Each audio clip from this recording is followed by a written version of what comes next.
vambora. Olá, boa noite, está no ar mais um Goitacast Aurora, Goitacast número 84. Eu sou o Ricardo Lopes, ao meu lado o Cris. E hoje o programa vai ser um pouquinho diferente, ele vai ser dividido em duas partes, dois blocos. Hoje no primeiro bloco a gente está aqui com o mestre Bruno Salles, que tem um recado muito importante para passar para vocês. E claro, né, ele vai se apresentar e apresentar as duas menininhas que estão com ele. Boa noite, Bruno. Boa noite, Ricardo.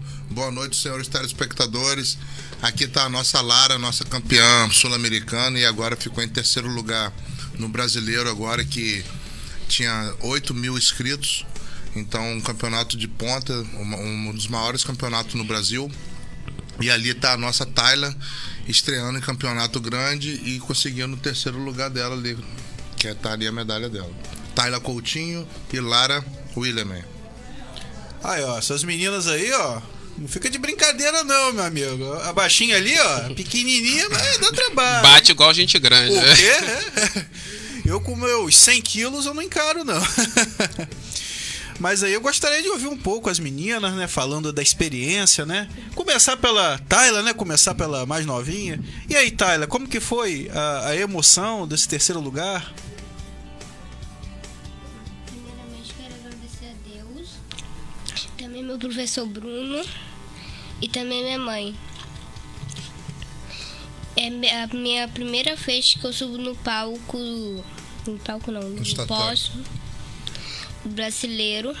Não foi planejado também o conseguido. E as outras crianças lutaram com vocês? Você achou muito difícil?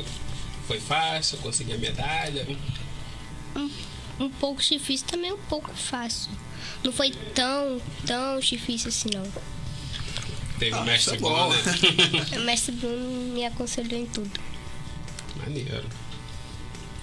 E a maiorzinha agora? Primeiramente, quero agradecer a Deus, agradecer meu patrocinador Léo Mantena, Esporte Vida, e agradecer a Bruno. Eu não tirei terceiro lugar, tá bom, porque um monte de crianças não pegaram medalha. Mas pegar em terceiro lugar tá bom, mas eu queria mesmo tirar em primeiro lugar. Mas vai ter as próximas, eu vou pegar em primeiro lugar. Ah, com certeza. Vai ter muita chance, claro, né? E eu acho que em qualquer esporte, né, o atleta, ele entra para vencer. Mas aí que tá a disciplina, né? Um terceiro lugar. Você tem que aceitar, você vai aprender muito com esse terceiro lugar, né? Em nenhum esporte existe um atleta que só tenha primeiro lugar. Então, é muito legal isso aí que você falou, mas sempre focando ali no primeiro, né? Eu vou entrar... Bom pra caramba ganhar medalha de bronze no terceiro lugar, mas com certeza você vai ter muitos primeiros lugares, você e a Tayla, e eu não tenho dúvida disso. E o mestre, né, o mestre Bruno Salles aí fazendo um trabalho muito interessante, né, que eu vejo que além da arte marcial, a técnica, né, ele prepara o emocional da criança, né, cara? Ele prepara a criança para lidar com o esporte. E você vê a maturidade de uma menina pequenininha falando, não foi nem tão fácil, nem tão difícil, entendeu? É muito legal isso, né, Bruno? Verdade, isso daí a gente tem que estar... como eu sempre aconselho ela de estar estudando, que é o primeiro lugar, depois o jiu-jitsu, né? Porque...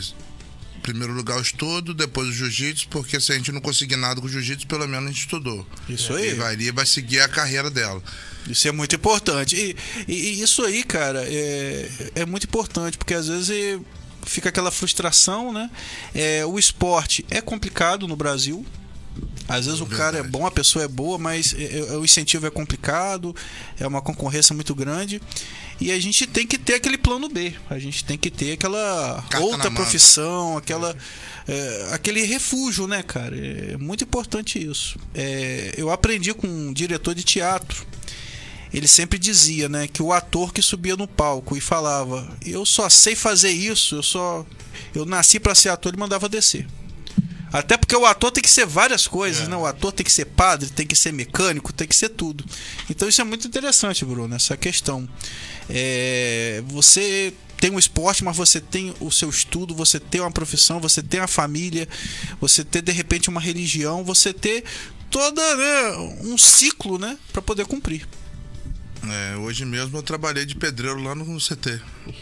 Daí eu nem fui em casa, por isso que eu tô até de kimono, não tava sem roupa lá, a roupa que eu tava suja. Aí eu peguei, tomei um banho, dei aula das crianças e deixei os adultos lá e vim pra cá. Então, se você só soubesse lutar, né, não ia ficar de pé, né? É complicado. O CT não ia estar de pé. Não ia estar de pé, literalmente, né? Literalmente. E aí, Bruno, e as novidades lá do CT? Como é que estão lá? Nosso CT lá continua lá com o projeto social lá, que é terça e quinta, de 6 às 7h30. E depois de 7h30 até as 9 horas, malzinho, 6, 7h30 do tamanho dela. 7h30 às 9 horas, o tamanho de Lara. É sempre bom relembrar. Relembrar também, Bruno, o endereço certinho, né? Como chegar lá. É na rua Max Vasconcelos, 166, no bairro do Caju. Então, pessoas ali que moram ali naquela região ali, quiser conhecer e participar também. Eu não vou ser campeão, mas não precisa entrar com esse ânimo de ser campeão. Você entra para criar uma disciplina, uma hierarquia, né? Com respeito ao próximo. E com o tempo você vai falar assim, agora eu quero competir. Então, bora. Se é isso que você quer, vambora. Como a gente falou da outra vez, né? É muito difícil você ver um lutador brigar na rua. Um lutador de verdade. Porque ele tem a disciplina, né? Ele só vai usar aquela arte em um último momento para se defender. Não para se amostrar. Então, como eu disse, um lutador de verdade, você não vai ver brigão na rua. Ele pode até entrar numa situação de se defender alguém, mas de briga assim, de molecagem, difícil. Não tem. O lutador de verdade, né? De controle, né? O autocontrole, né? Exatamente. Tem que ter o autocontrole. E agora eu tenho visto, cara, umas situações aí que eu acho muito assim, eu acho nocivas. Por exemplo, tem o ex-lutador Popó, e ele agora, tipo assim, ele fica lutando com não atletas. E, cara, o Bruno sabe melhor que a gente, né? Não tem como, cara. Eu chegar querer encarar um cara lutador e, tipo assim, a luta ser equilibrada. Não tem como, cara. O nível do cara também assim. Na verdade, são as outras pessoas que estão desafiando ele, né? Então, cara, tipo assim, não tem como aquilo ser real. Porque é a mesma coisa eu chegar pro Bruno e falar, vamos lutar. Eu vou morrer, cara. Não tem como. Então, eu acho isso muito perigoso, entendeu, Bruno? As pessoas têm que saber, porque existe. Assim, os lutadores têm que ter uma equivalência, né? Tem que ter um equilíbrio.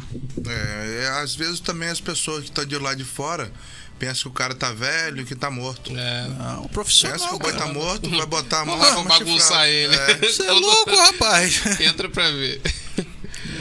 Isso daí é a forma de você estar se preparando, né? Eu tô parado um maior tempão. Volto 3 meses, treino 3 meses. Ele volta tudo de novo. É igual andar de bicicleta. Memória muscular, né? Voltou ali, voltou. O cara fez aquilo ali praticamente a vida toda. Tem como aquilo ali sair, cara, perder aquelas... Dá uma respiradazinha do box ali e já tá dando porrada em todo mundo. Verdade. É a mesma coisa. Eu não jogo bola, né? Se eu for jogar uma pelada com o Romário, ele vai me arrebentar na pelada mesmo. Fenômeno. Aí eu nem... Eu acho que dá. Com o Ronaldo Fenômeno não dá, eu acho. O peso tá mais ou menos... O peso ali, dá, né? mas pra jogar bola... Mas é tipo isso aí que o pessoal acha do lutador, né? Eu falei que o Ronaldo Fenômeno. Você acha que mesmo o gordinho ali não te dá uma caneta? Nossa, vai me humilhar, cara. Até porque eu também tô gordo. Além de não saber jogar bola, é uma derrota total, né? A experiência o cara não perde, né? Esse campeonato foi aonde? Esse campeonato foi em São Paulo, Barueri. Então esse aí é o campeonato o maior que tem acho que no mundo, porque o de lá de fora, o Mundial é lá nos Estados Unidos. Só que o Mundial e os pica estão aqui no Brasil.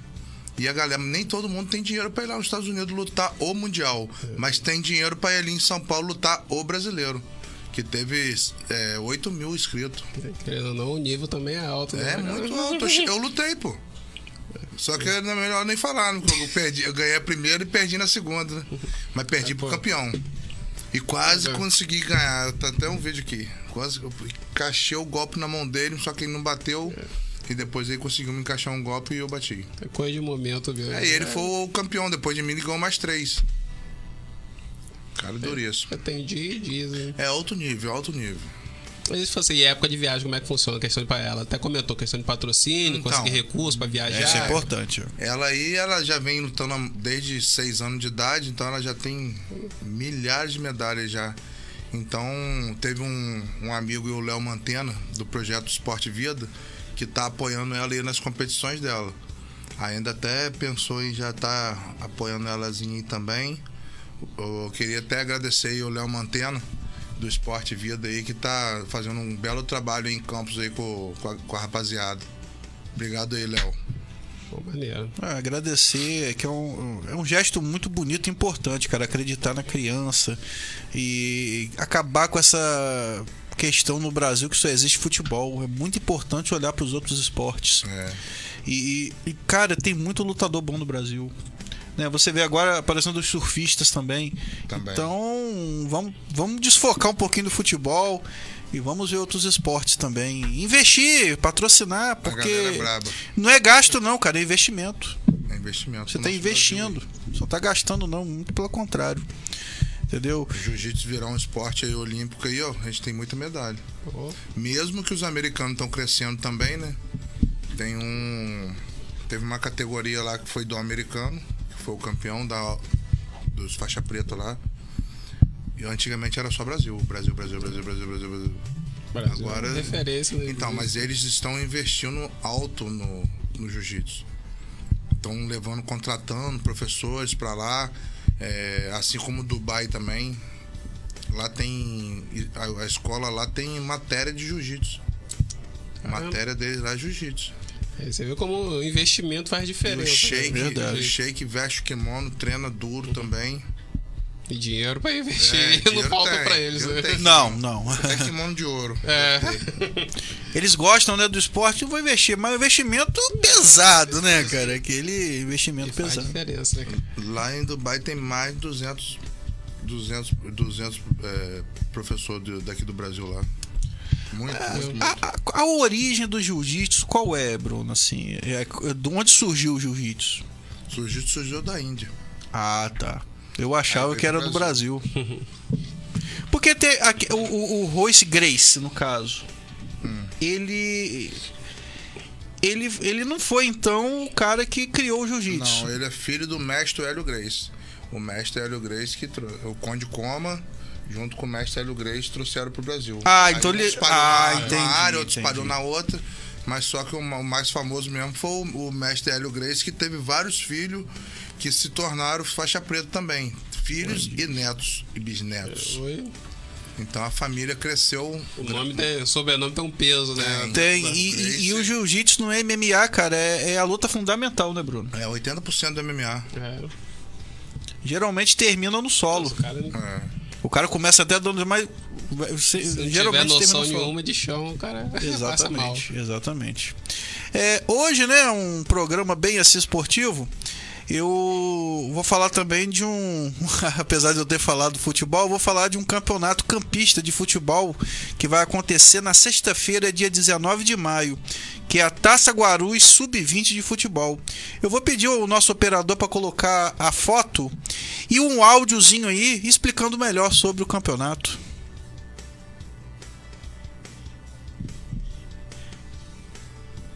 A Taça Guarulhos Sub-20 de futebol nesta sexta-feira. Isso mesmo, nesta sexta-feira, grandiosa final da Taça Guarulhos de futebol Sub-20, a partir das 19h30, no campo do Donana Esporte Clube. Final com quilômetro 13 e Flamenguinho de Coqueiros e Tocos. Ingresso masculino apenas R$10, feminino R$5.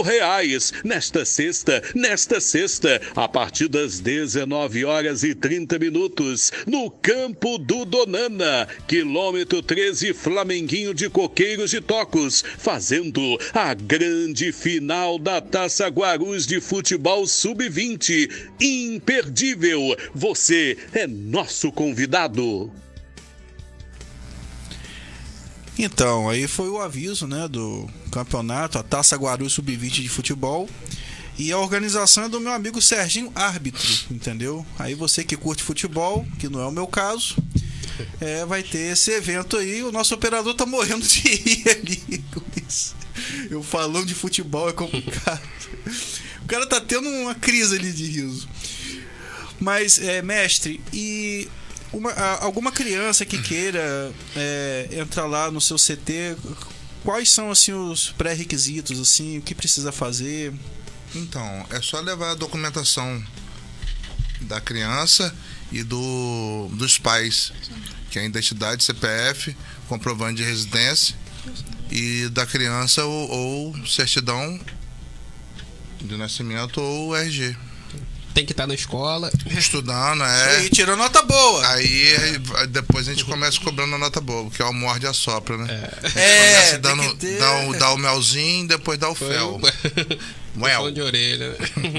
É isso aí.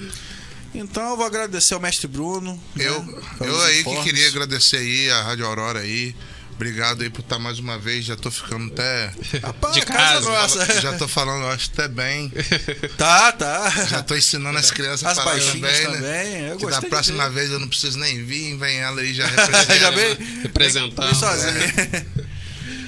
Obrigado mesmo aí. Não, coração. O Goitacast que agradece. Sempre que precisar, as portas estão abertas. Esporte, principalmente artes marciais, sempre bem-vindas. Isso aí. E hoje, né, a nossa segunda parte, a gente vai falar de um tema polêmico que eu não pude escrever na descrição. Enfim, a gente vai falar sobre a escravidão. No História Nítida hoje com Matheus Alvarenga. E vou chamar aí os comerciais com o nosso Billy.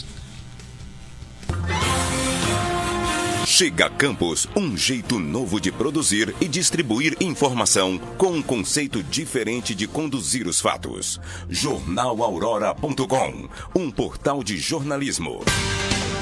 Criado em 2019, pertence à Rede Aurora de Comunicação. Oferece conteúdos de notícias e entretenimento, com o apoio das estruturas da Rádio e TV Aurora e também de suas filiadas e afiliadas. Matérias e conteúdos diversificados, com técnicas de transmídias avançado, com o uso de várias mídias relacionadas dentro de um mesmo tema, como TV, internet, redes sociais e dispositivos móveis. Conta com um time de profissionais qualificados, entre eles jornalistas, artistas, colaboradores, blogueiros e cantores. O portal, que tem como uma de suas prioridades a prestação de serviço, que busca inovar desde o começo. Um grande avanço que tornou a Rede Aurora pioneira no segmento. JornalAurora.com, referência regional com a maior plataforma de informações, com credibilidade e independência, de Campos e região para o Brasil e o mundo. Jornal Aurora, a clareza que aponta o início da manhã antes do nascer do sol.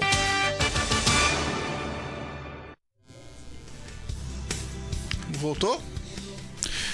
Estamos de volta. Vou aproveitar e lembrar aí dos nossos patrocinadores, né? Olha o nosso lanchinho aí, Boutique do Pão, do Parque esse momento Imperial. pra dar uma mordida. A Boutique do Pão do Parque Imperial fica na rua Professora Brandina de Melo, 339. Telefone DDD 22 99781 7016. Na internet, @Boutique do Pão 339. E temos também a Casa das Plantas, que fica lá na rodovia Lourival Martins Beda, 493. É a curva de Donana, não tem o que perder. Entrou na curva, tu vai ver a Casa das Plantas lá do meu amigo Rodrigo. Telefone DDD 22 999 16 1583. No Facebook, @Casa das Plantas. No Instagram, @Casa das Plantas Campus RJ. É um presente diferente, entendeu? Tudo que você pensar em planta, jardinagem, até churrasqueira tem lá, entendeu? Anão de jardim, olha que viagem. Casa das Plantas. E agora, na segunda parte do programa, nós temos ele, a lenda, Matheus Alvarenga, o mito. Boa noite. Esse negócio de mito não dá certo. Rapaz, para com isso. Não deu certo, não tá dando certo até agora, mas vamos lá. Agradeço a presença de todos que estão nos acompanhando aí no chat. falamos no começo de uma luta e agora vamos falar sobre outra luta que ocorreu. Exatamente. E que muita gente saiu ferida, muita gente morreu. É um dos períodos mais obscuros da nossa história nacional, onde as pessoas têm todo o cuidado de entrar. Eu estava pensando ali nos fundos, ali o que eu ia falar, porque as plataformas são sensíveis e a gente, como tem um papel de explicar, a gente tem que às vezes mudar o vocabulário, né? O vocabulário, inclusive, sem no afetar tema. realmente o que aconteceu, né? Porque tem Exatamente. vários... usar a própria língua portuguesa, que tem vários sinônimos, né? Para poder passar a mensagem para vocês. Inclusive, eu tive que mudar o tema, né? Que ia ser escravidão, história nítida. Aí o operador lembrou que ia dar problema. Então eu botei só a história nítida, que a perseguição tá feia. Mas o assunto é escravidão, tá? E vamos ver quem tá assistindo a gente aí no Facebook. Júnia Lopes, minha mãe tá assistindo, fazia tempo que ela não assistia. Sumida, tia Júnia. Sumida, é. É porque senão vai ficar sem presente do Dia das Mães que eu não dei ainda. Kel Freitas, Já minha ficou, esposa. Tamires, filha do rei, boa noite. É filha do rei, cara. É filha do rei Princesa. Charles? É princesa, é filha do rei Charles. Então, Matheus, vamos pelo começo, Matheus. Essa questão de escravidão. No Brasil foi pior que nos outros países? Olha assim, todos os países, a escravidão em qualquer lugar do mundo, ela é terrível e ela deixa consequências, marcas, né? No Brasil, eu diria que no Brasil a questão foi que ela foi muito bem desenvolvida. Eu falo na parte econômica. Ela teve migrações, ela serviu para o plantio de café, ela serviu no plantio de cana, nos serviços, por exemplo, Minas Gerais, que tinha muito queijo, né, no latifúndio, ela serviu para mão de obra doméstica.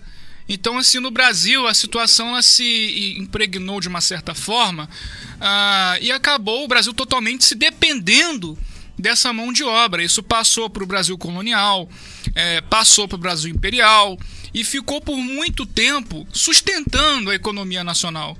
Então, por exemplo, na Inglaterra, a escravidão tinha da mesma forma que aqui, claro, tinha outros meios também, outras atividades que ela fazia lá, não é todo lugar que tem esse extenso território para usar no latifúndio, para a produção agrícola, mas eles conseguiram, de certa forma, lá para o século XIX, desvirtuarem um pouco a escravidão e começar a dar a mão de obra assalariada. Estou falando aqui da substituição da escravidão pela mão de obra assalariada, mas vale lembrar também que, assim, tiraram o termo escravo. O cara está recebendo dinheiro, mas é uma pataca, né? Inclusive, o comunismo, o socialismo vai se desenvolver também desses trâmites, dessas situações precárias. As condições de trabalho dentro da fábrica. Eram péssimas aí. E no Brasil, não. No Brasil, a situação ela foi tão impregnada, que nem aquela roupa que cai um vinho e você tenta lavar, tirar e não consegue, que os próprios negros tinham escravos, quando assim eles eram libertos e tinham uma condição. Então vejam só, isso geralmente é dificilmente contado nas histórias, mas é presente em bibliografias básicas. Lê Laurentino Gomes, por exemplo, que tem o clássico aí, um best-seller 1808 que todo mundo gosta de ler, né? Qualquer um que estuda história já leu esse livro. Você vê, tem um rapaz lá que ele, em determinado momento ele foi escravo e depois ele começou a escravizar. Tinha um barão negro que começou também, se não me engano era o Barão de Guaratiba, não me recordo exatamente o nome, que foi um único barão negro do Império. Ele tinha escravos. Então é um tema muito complicado, polêmico, que a gente tem que ter uma certa coragem para falar, porque ultimamente certas ideologias se apossam do tema e começam a falar que é dessa maneira e que os historiadores têm que repensar isso daí, não foi assim, e às vezes botam os historiadores para brigar contra as provas que têm, as evidências, por causa de uma determinada coisa chamada de uma ideologia, que fala que foi assim, que é assim assado e acabou. Então, por causa dessas coisas, os historiadores, às vezes, eles têm que se calarem, permanecerem quietos, porque o que está predominando é uma politização da história. Uma politização. A história está sendo utilizada várias vezes, e ela para também assuntos políticos, ideológicos. Eu acho isso também muito perigoso. Várias vezes acaba virando verdade. Virando a verdade. Exatamente. Então, Ricardo, respondendo a sua pergunta, prova que o Brasil, a situação, não estou dizendo, foi mais cruel, foi menos cruel, desculpa. Não, foi cruel como em qualquer outro lugar. mas se impregnou de uma certa forma que o Brasil acabou sendo um dos últimos países a abolir esse sistema de trabalho, né? Então, em 1808, isso acabou de maneira tardia no Brasil, porque você tinha que dialogar com várias partes da sociedade econômica que não estava nem um pouco interessada em discutir isso. É verdade. E eu vejo, né, que o negro, o escravo, ele, como você falou, né, ele atuava em várias áreas. No plantio, tinha também aqueles que ficavam mais dentro de casa, tinha as empregadas, né, que eram de dentro do casarão. Isso, da casa grande. Da casa grande, né, que eu acho que ela tinha até um certo privilégio, né, do que o uso da senzala. E, se eu não me engano, Matheus, eu matei muita aula de história, o português, ele tentou escravizar o índio e não conseguiu. Não conseguiu. O índio é aquele negócio, né, cara? Assim, era visto como uma fera do mato, entendeu? E também eles não tinham contato com os europeus. Vale lembrar que o Brasil foi descoberto em 1500 e, claro, vem os portugueses, todo mundo, há uma convivência ali, um certo tipo de convivência, e eles não estão acostumados com as doenças, eles não eram acostumados com a maneira de trabalho imposta pelos portugueses. As técnicas. Depois que descobriram, infelizmente, que os africanos desenvolviam melhor esse trabalho, pronto, começou. Entendeu? A plantio de açúcar. Um dos primeiros navios que chegaram aqui no Brasil foi em 1535 em Salvador, para cana-de-açúcar. Né? Então, os portugueses começaram a ver que aquilo dava lucro e fizeram uma imensa máquina de comércio transatlântico. Né? Então, é um período muito triste de nossa história, mas eu não deixo de falar aqui que é o básico, né? Para você entender a história, você não pode olhar o passado com o olhar do século XXI. Aquela coisa chamada escravidão era uma coisa extremamente normal em muitos países ali, vou dizer aos senhores, até 1830, 1840, 50, né? O Brasil, ele tardou muito esse processo de extinção, apesar de ter colocado alguns percalços no caminho dos que se aproveitavam dessa mão de obra, né? Mas terminou de maneira muito tardia e trágica até para quem pôs fim a isso. Tem uma pergunta ali interessante da Dayana Barreto. Ela está perguntando se é verdade que a Princesa Isabel foi pressionada por forças exteriores a assinar a Lei Áurea. Não. Inclusive, eu nunca cito nomes, não vou citar nomes, mas teve uma pessoa importante na cidade, na parte de história, no Brasil, no município, né? No Brasil não, história aqui do município, desempenha uma função importante aqui no município no quesito de história. Teve uma entrevista na Inter TV e essa pessoa foi convidada a falar sobre esse período. E essa pessoa afirmou exatamente isso daí, com todas as letras, que, primeiro, que a família imperial era escravocrata. Com que base ela tirou isso, eu não sei. Você quer falar de Dom João VI? Tá, tudo bem. Mas de Dom Pedro I, já dando resquício, Dom Pedro I publicou em jornal, inclusive, que o sangue dele é da mesma cor que os negros. Então você vê, Brasil agrário, sustentado por uma elite escravocrata, você tem um primeiro representante que é o imperador. Falar isso, imagina só uma polêmica dessas, né? Verdade. Entendeu? O normal era você falar mal de negros. Esse era o normal naquela época. Até porque ele era visto como objeto. Isso. Não era uma infelizmente, é isso aí que causa mercadoria. Porque as pessoas às vezes têm dificuldade de entender isso. É verdade. Respondendo a pergunta, em 1850 foi aprovada a primeira lei contra a escravidão no Brasil e foi realmente respeitada, foi cumprida, que é a Lei Eusébio de Queiroz, que foi uma determinada lei que pôs fim, entre aspas, né? Você ainda consegue ver estudos ainda de navios negreiros que tentavam desembarcar os escravos aqui no litoral do Espírito Santo, certo? Então, assim, em 1850 foi proibido. A Marinha, o governo inglês, que tinha total poderio no mundo, eram os Estados Unidos da época, né? Olha, não quero mais que o Brasil fique com esse comércio aqui no transatlântico. No transatlântico aqui, no Atlântico. Não quero esse comércio de África-Brasil. Não quero esse tipo de comércio mais. E se continuar, eu vou afundar os navios. E começou a botar pressão. Isso só serviu para o Brasil parar com isso? Não.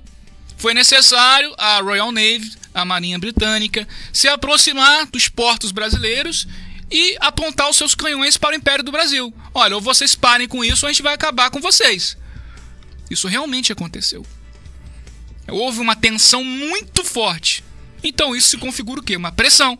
O Dom Pedro II, naquela época um jovem imperador, ele, como sempre, se vocês forem pegar as biografias básicas sobre a vida dele, José Murilo de Carvalho, Lia Schwartz, as básicas, vocês vão ver que o cara é extremamente abolicionista. Mas ele é representante de uma classe, de um país escravocrado. Não vou nem dizer classe, Que de um também não país tinha como escravocrado. acabar com tudo de repente. É um exemplo, o Quebrar Lula. o país. Eu vou dar um exemplo. Hoje, chefe de Estado do Brasil é o Lula, presidente da República. Vamos supor que o Lula de uma hora para outra fale: eu sou contra o Bolsa Família. Olha o problema que ele vai arrumar. Quantas pessoas não precisam do Bolsa Família? Ele perde a eleição, cara, se ele falar isso antes. E depois ele perde a popularidade. Ele cai da República. A mesma coisa foi o que aconteceu com o imperador. Então ele tinha que agir de maneira fazer uma cirurgia. Ele tinha que colocar essas pautas de maneira cirúrgica dentro do parlamento, dentro do Senado.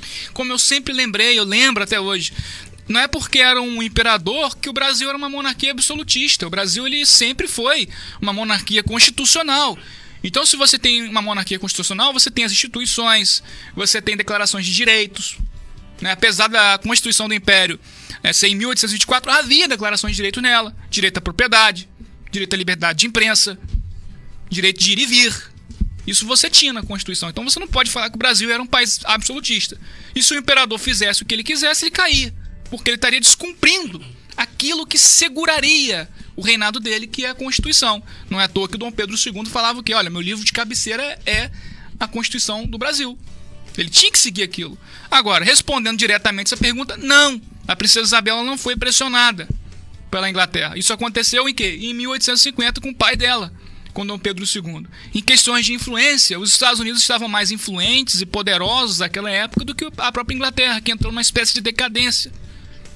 Em relação a diplomática, houve problema diplomático com o Brasil depois, tal, e já não era mais aquela grande potência capaz de fazer o Brasil acabar com a escravidão, como eles conseguiram fazer pressão para acabar com o tráfico de escravos.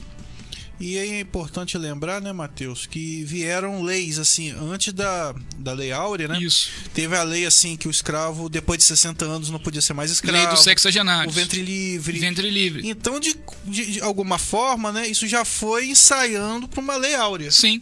Olha, os estadistas do Brasil, eles observaram que uma das coisas eu acabei de falar aqui, que o Brasil ele tinha dificuldades com esse elemento servil porque era muito dependente dele. A economia estava ali, de certa forma, totalmente dependente daquela mão de obra. Então você observa os Estados Unidos. Nos Estados Unidos o processo foi muito mais traumático. Você teve um presidente que declarou extinta a escravidão nos Estados Unidos. O que aconteceu? Uma guerra civil. Porque o Sul era mais ligado ao escravagismo e o Norte nem tanto. Então causou uma guerra civil que rachou a República Americana no meio. Qual era o medo dos estadistas brasileiros? Que acontecesse a mesma coisa. Pior ainda, porque o Brasil não era diferente dos Estados Unidos, não era totalmente livre da escravidão. Como algumas partes dos Estados Unidos não tinha tantos escravos, vou dizer assim, não tinha tantos, mas o Brasil era do norte ao sul. Então sabia que isso daria um problemão, né? Então eles fizeram o quê? Olha, processo de extinção da escravidão de maneira gradual. É aquilo que eu tinha falado nos outros programas. O Dom Pedro II participou diretamente disso várias e várias vezes. Você chegou a comentar aí da lei dos sexagenários. A expectativa de vida do escravo naquela época... Verdade. Dificilmente chegava. Depende também muito. Chegasse a 30... Qual era o trabalho dele, né? O escravo de lavoura... Não chegava a chegar nunca. Tinha o escravo de dentro de casa, né? Isso aí depende muito da forma que ele era tratado, de como ele recebia alimentação. Hoje mesmo eu estava lendo um livro e estava falando sobre como que ele se alimentava. Tinha um jornal Monitor Campista aqui em Campos que dava anúncios, né? Inclusive dava anúncios de negros fugidos, né? Paga-se recompensa. Você lê cada loucura. Cara, isso era anúncio de jornal, né, cara? Era uso público de jornal. Escravo, cara. Fugiu fulano de tal. Aí qualifica como é que era a pessoa. Olha, era um negro baixo, né? Ter um machucado no olho, paga-se recompensa, entendeu? Preciso de mão de obra para carregar aqueles coxos, tem aquelas pessoas que andavam, tipo, não era nem carruagem, era com gente levando a mãos, tinha também. E eu vi no Monitor Campista que tinha um cara que estava vendendo carne a carne que era dada para os escravos era carne seca, né? E aí ele estava dizendo que em condições para o consumo dos escravos. Qual era a condição? Estava estragada, né? Cheia de germes, de vermes. Então, qual era a expectativa de vida dessas pessoas? Quando morriam, haviam relatos de que esses escravizados, as pessoas que morriam nesse tipo de situação, eram jogados ali em frente ao cemitério. Imagina você estar aí caminhando no Caju aqui e você acorda com o corpo estirado em frente ao portão do cemitério. Então isso tudo faz parte da crueldade que existia naquele momento, mas numa visão histórica, entendendo que até certo limite aquilo era tolerável na sociedade brasileira. Inclusive pelos padres e religiosos. Sim. Padres também tinham, muitos deles tinham escravos. O próprio José do Patrocínio é filho do vigário de Campos, entendeu? Filho do vigário com uma escrava, não poderia nem ter esse tipo de relação, mas tinha, né? Por causa da blindagem que o Império do Brasil fazia, a Igreja Católica em Roma. Então você tinha cada situação dessas aí inusitadas, né? E falando em Campos, o Ricardo, eu tomo a liberdade para falar das pessoas que ajudaram a mudar esse tipo de coisa. É através das armas? Não é através das armas que você consegue mudar um tipo de pensamento vigente numa sociedade. Até 1840, 1850, ainda havia uma maioria, vamos dizer assim, vou arriscar falar isso, uma maioria ali que ainda defendia a escravidão. Então é um assunto sensível naquele momento. Mas de 1850 em diante, começou a surgir as sociedades abolicionistas. Aqui em Campos, eu vou citar algumas. E essas sociedades abolicionistas agiam de diversas maneiras em Campos. Você tem, por exemplo, não em ordem cronológica, em 1856 foi fundada a Sociedade Campista Protetora do Trabalho Livre, cujo o Barão de Caratebus, veja, um nobre, um titular do Império, ele era presidente. Porque você vai ver vários nobres aí envolvidos em causas abolicionistas. Por quê? O Dom Pedro II ele fazia questão, não vou dizer que é sempre, porque ele fez isso com todo mundo, ele dava uma certa consideração àquelas pessoas que ele ia tornar titulares do Império. Nobres elas já eram, mas seriam tituladas aquelas que fossem contra a escravidão. Ele queria formar uma nova nobreza no Brasil que era contrária à escravidão. Então o Barão de Caratebus participou disso. Você vai ter o doutor Miguel Herédia de Sá, o cara que fundou o Clube Republicano de Campos. Ele fundou um outro clube também que combatia a escravidão. Você tem também a Sociedade Emancipadora Campista, que foi fundada por Francisco Maria Teixeira de Queiroz. Então, você vê, você forma clubes, sociedades, isso você já está ajudando, de certa forma, a mudar aquele pensamento vigente. Você tem o uso dos jornais. O Monitor Campista também, em determinados períodos, começou a fazer campanha para a abolição. Você tinha um jornal que foi fundado pelo Luiz Carlos Lacerda. Gravem esse nome, que é pouco falado em Campos, a não ser quando você vai falar que eu vou para essa rua. Luiz Carlos Lacerda. Né? É uma covardia. Esse cara, ele foi um monstro em Campos, no sentido de lutar contra a escravidão. Ele fez um bom combate. Ele fundou as sociedades emancipadoras, ajudou, deu auxílio. Quando não, ele defendia escravos que estavam em situações complicadas, por exemplo, sendo torturados pelos seus opressores. Então ele ia junto com uma turma, invadia a fazenda dos caras, tirava o escravo, daqui a pouco dava maior problemeiro com o chefe de polícia da região. Ele foi preso 2 vezes, fazendo esse tipo de coisa. E em Campos você não vê tanta homenagem, tanta coisa como esse cara merecia. Nunca vi. Entendeu? O jornal dele, cara, foi cercado pela polícia diversas vezes, né? Teve uma circunstância que ele criticou o chefe de polícia. E o chefe de polícia daqui de Campos, isso lá para 1870, 1880, ele ficou chateado porque ele chamou o cara de peixe frito. Aí o chefe de polícia, utilizando Peixe da autoridade frito? dele, peixe frito, fez um artigo esculhambando o cara e chamou o cara de peixe frito. E ainda colocou lá na frente do jornal dele lá, peixe frito, para provocar o cara, que era um cara que dava muita razão para os proprietários de terra. Não vou saber te explicar por quê. Não sei se ele tinha cara de peixe, se tinha olho de peixe, se ele tinha cara de muita espinha, não sei. Mas o cara ficou ofendido, levou isso pro coração.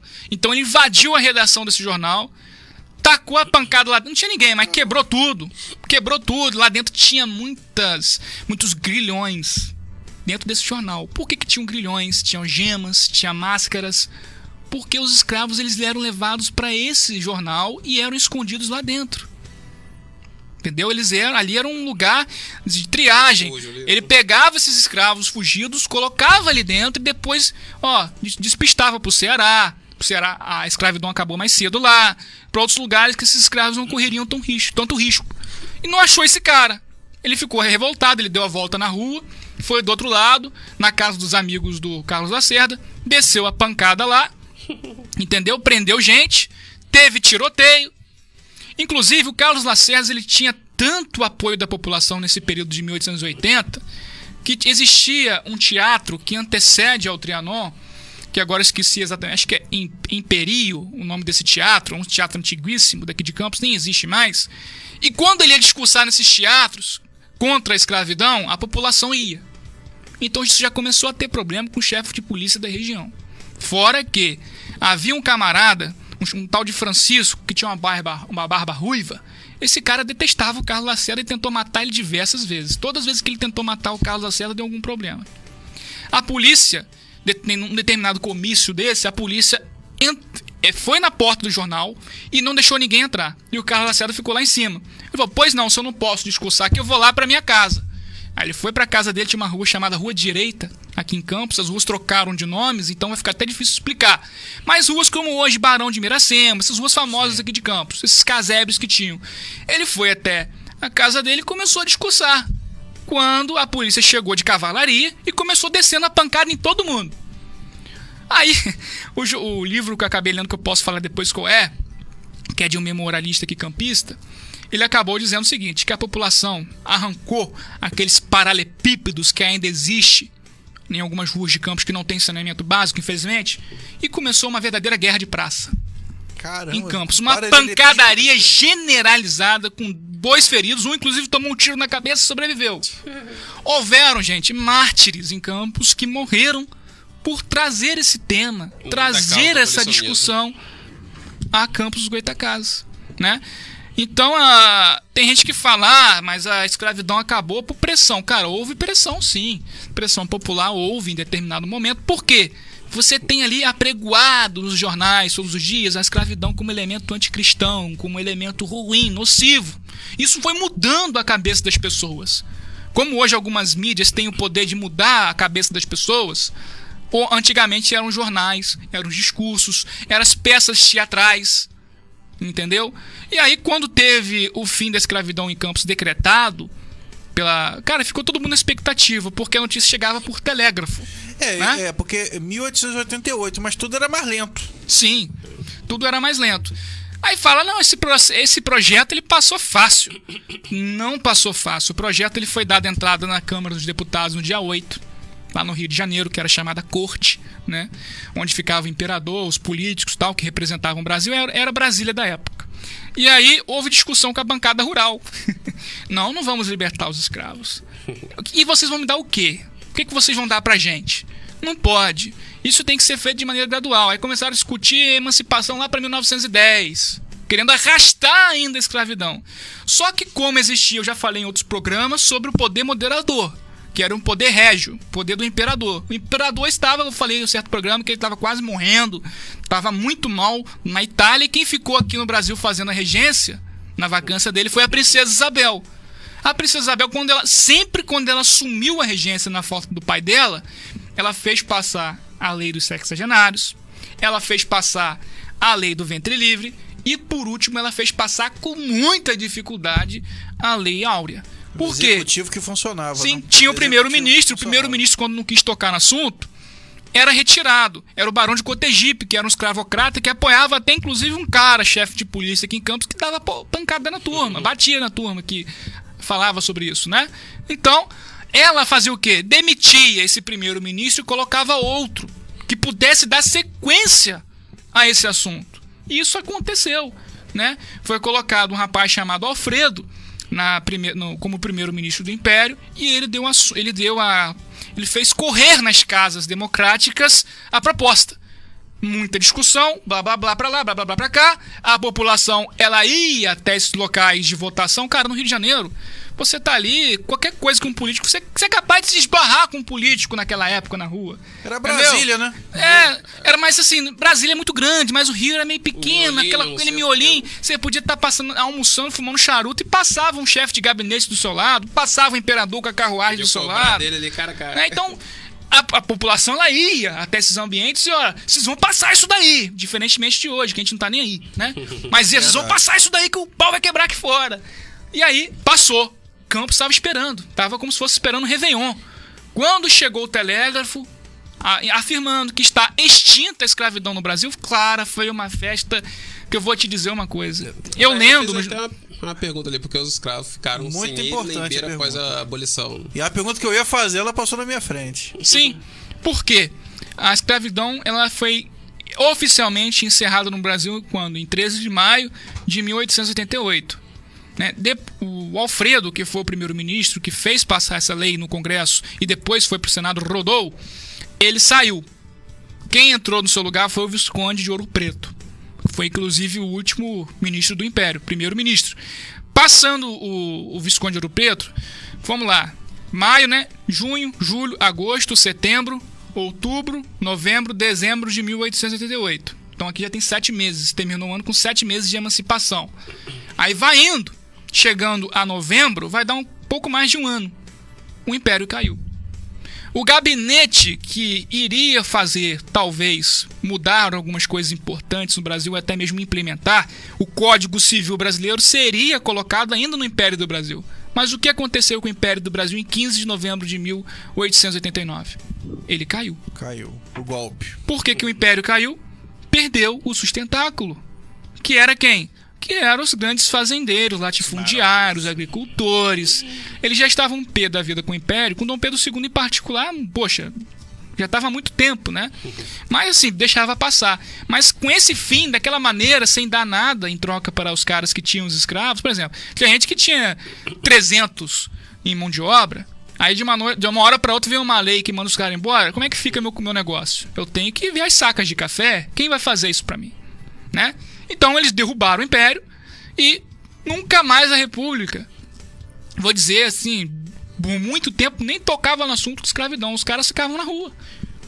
Quando iam para certos morros, eles davam um jeito de, quer dizer, quando estavam no miolo da cidade, o pessoal que foi emancipado tal, eles davam um jeito de expulsar do centro do Rio. Aí foi também que começou a dando aquela migração para os morros. Eles não queriam aqueles elementos ali. Então o governo que entrou posteriormente com a República era completamente racista.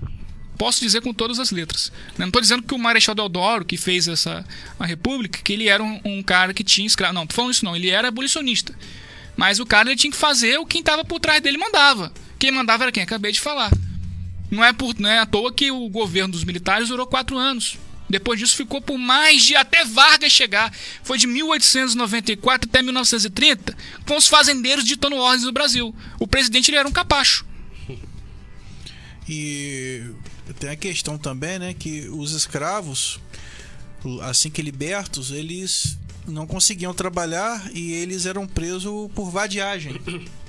Sim, diversos tipos de tratamento horroroso foram feitos a essas pessoas, né? Muitos entravam na marinha, começaram a se admitir negros também na marinha, tal. Depois daquela revolta da Chibata, quem nunca ouviu falar na revolta da Chibata? Por quê? Tratamento com os marinheiros de patente baixa, que eram os negros, né? Então assim, aí continua. Como eu disse, a consequência para o Brasil foi essa herança maldita de preconceito, né, a marginalização. Tem gente que fala assim, mas as pessoas de cor ficaram muito tempo sem emprego, sem nada. Cara, quando que o Brasil foi se industrializar? A indústria ela fornece o emprego para, joga uma rede para várias pessoas. O Brasil só foi falar em industrialização quando essa elite cafeicultora caiu, porque já mudou a oligarquia. A República ela sempre foi conhecida por ser oligárquica. Então sempre tem um grupo político-econômico, de maneira econômica e predominante, dominando, controlando os assuntos, as pautas do Estado, né? Então o Vargas, quando ele entra, ele muda isso. Mas olha só, de 1888 até 1930, quanto tempo que essas pessoas foram libertas, ficaram sem atenção, sem emprego, sem direito à educação, Quer dizer, é uma herança maldita que nossos bisavós, com certeza, ou de repente nossos avós, herdaram.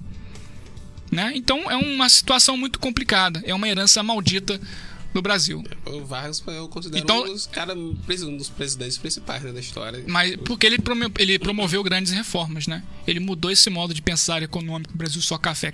Não, ele queria indústria, né? Achou isso legal. Inclusive até em relação ao petróleo. Foi no governo dele que começou a exploração. Entendeu? Então, assim, porque os escravos ficaram sem eira nem beira. Tá explicado. Fator racial, fator de mudança de governo que muda as pautas, né? O outro não quis colocar nenhuma pauta. Então, a pauta que era repressão. Isso eu posso garantir. Agora, será que naquela época, Matheus, quando se falavam em abolição, algumas pessoas achavam isso é mimimi, falar de abolição? Assim, você fala como você está dizendo, como assim? Não, tipo assim, quando começou esse movimento de abolição, eu acho que muitas pessoas achavam que isso era um assunto secundário, que não tinha importância. Foi por muito tempo considerado um assunto secundário, nem secundário, um assunto terciário. E era um assunto, chato de você ficar falando naquela época.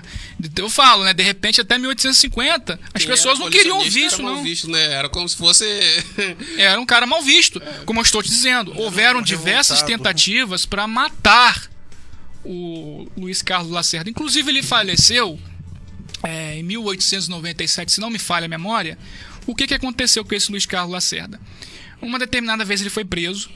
E os escravos tentaram, olha só, olha a relação entre abolicionismo e povo. O povo eu acabei de falar, que saiu na pancada com a polícia para defender os caras. Né? E morreu diversos abolicionistas, que eu não vou conseguir citar o nome aqui, que é pouco tempo. Posso até em outro programa continuar falando sobre isso. Então você tem o abolicionismo, os abolicionistas e o povo. Mas você também tem a parte de o abolicionismo e os escravos. Porque os escravos eram simpáticos, esses caras. Óbvio que seriam. Então, quando, numa dessas vezes que prenderam o Carlos Lacerda, sempre envolvido com isso, qual era o motivo de prisão? Ele invadiu alguma propriedade. Ele abriu alguma senzala. Ele falou mal de alguém, que é importante. O que acontecia? O Luiz Carlos Lacerda, ele foi preso e 20 escravos se reuniram, onde é hoje a ponte aqui, a primeira ponte de Campos, que era conhecida como Ponte de Madeira, hoje é a Ponte de Ferro, né, que é do lado do viaduto de Rosinha ali. É a Ponte Barcelos Martins.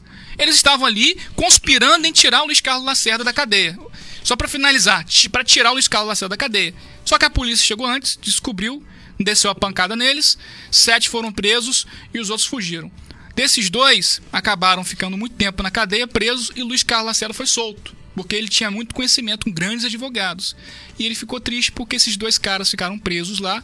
Ele acabou entrando, não vou dizer em depressão, não tem documento, mas ele se entristeceu bastante. Ele já tinha pegado malária e ele morreu muito cedo, se não me engano, com 42 anos. Mas ele sempre ficou com aquilo na cabeça, que os caras foram presos porque tentaram salvar ele, né?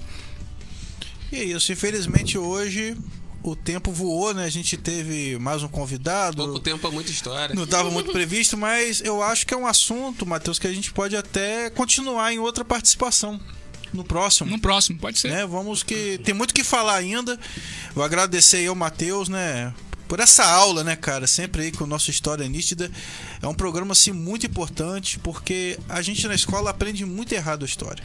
Tá? É sempre Dom Pedro é vilão, a República é maravilhosa, Cavalo Branco, e não é por aí. Então vou agradecer ao Matheus. Obrigado, agradeço a vocês. A atenção, a todo mundo que acompanhou, que está acompanhando. Um forte abraço para todos vocês e até o próximo tema, que eu acho que eu vou continuar falando sobre isso. Sim, em breve. E é isso aí. Valeu!